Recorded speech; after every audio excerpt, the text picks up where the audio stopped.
1945, a year forever etched in the memory of Vietnam. It was not only the year that marked the end of a world war. It was not just the year our nation reclaimed its independence.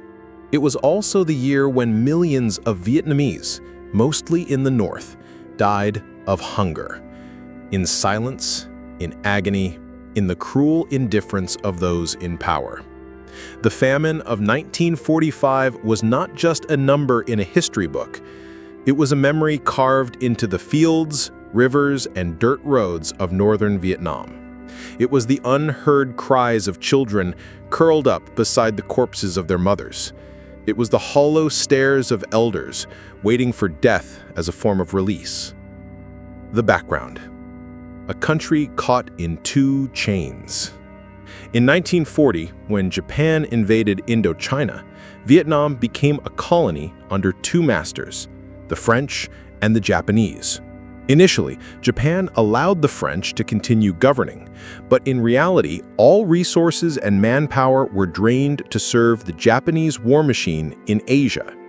To exploit the colony to the fullest, Japan forced Vietnamese farmers to destroy paddies and replace them with war-use crops like jute and castor beans.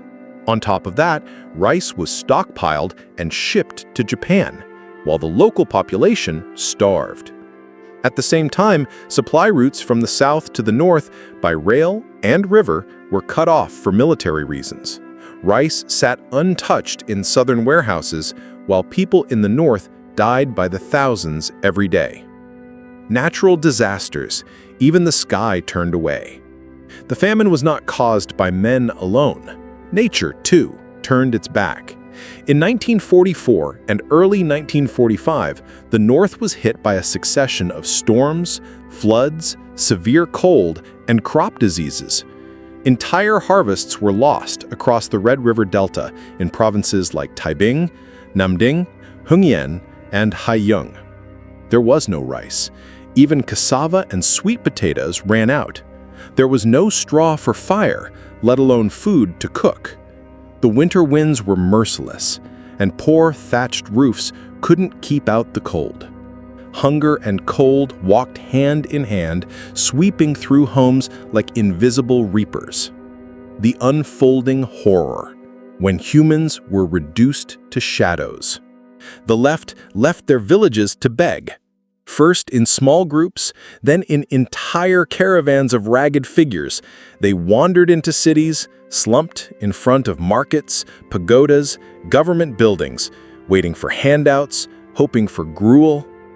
Some collapsed on the road. Some died while waiting in line. Entire families perished overnight. In Hanoi, the capital, one witness wrote, "The city fell into a chilling silence. No laughter, no marketplace chatter, just the dragging sound of bare feet, the soft groans of hunger, and the scent of death riding the wind."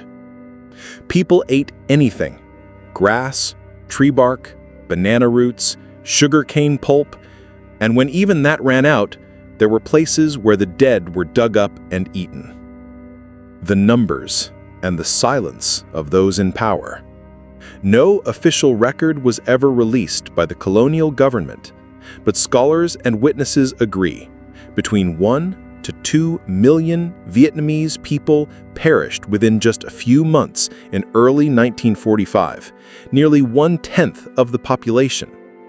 The tragedy lay not only in the hunger, but in the callousness. Japanese granaries in Haiphong, Nam Dinh, and Bac Giang remained full. Shipments of rice continued to leave ports for Japan. Meanwhile, puppet officials and the royal court in Hue remained silent, paralyzed. There were no national relief campaigns, no official announcements, no apologies. The silence of those in charge was deafening and deadly. Sparks of humanity in a hellish landscape. In the darkness, there were flickers of light. A few scholars, students, and ordinary citizens began organizing free soup kitchens. Some donated their last coins. Some took off their own coats to warm dying strangers.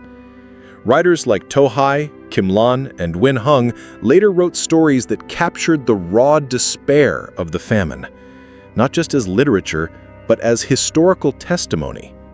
The humanitarian padri pots, the bowls of rice handed to strangers, the compassion in the cold, these are the symbols of a people refusing to lose their humanity. From tragedy to revolution. The famine of 1945 did more than kill. It awakened a nation. People began to realize, as long as we are ruled by foreign powers and their collaborators, we will never be free. Not in body, not in soul. The pain turned into fury, the despair into defiance.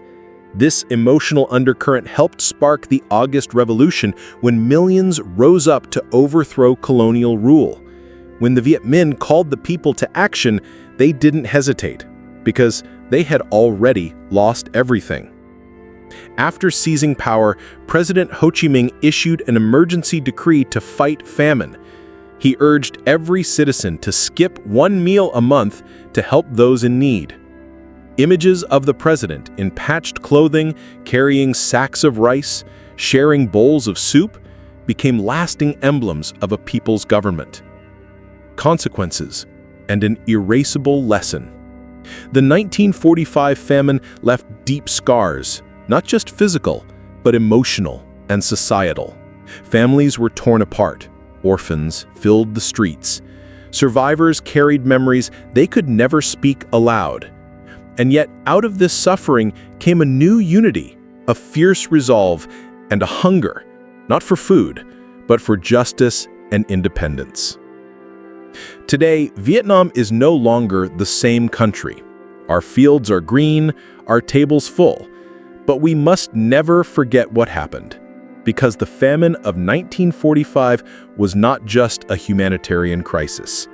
It was a mirror, a warning, a symbol of what happens when power forgets compassion and when the people are left voiceless. The famine of 1945 was not just a tragedy. It was a wound, a bell, a lesson written in blood and silence and bones, so that we, the next generations, may always treasure peace, justice, and humanity.